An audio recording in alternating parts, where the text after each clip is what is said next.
What is up guys? Danny this side. In this video, I'm going to show you how to accept Outlook calendar invites. So let's get started. So first you need to head over to the Outlook's website by just typing outlook.live.com. And after that you need to log in or sign up with your Outlook account. And after signing up or logging in, you will be redirected to this homepage of Outlook wherein here in the inbox section you will see the invitation mail that has been sent to your Outlook mail. After that, when you find the email which says sent invitation or accept invitation or it says invitation, so click on that email and after that on the right side, this type of uh, window will appear wherein it will show you all the details about that mail.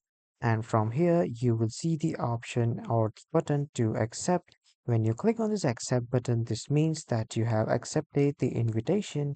And this is how you can accept the invitation in your Outlook email. And when you accept this invitation, it will automatically add this event to your Outlook calendar to remind you before 10 or 15 minutes or before a day to this event. So this is how you can do it. That was all for this video, everyone. Thank you for watching.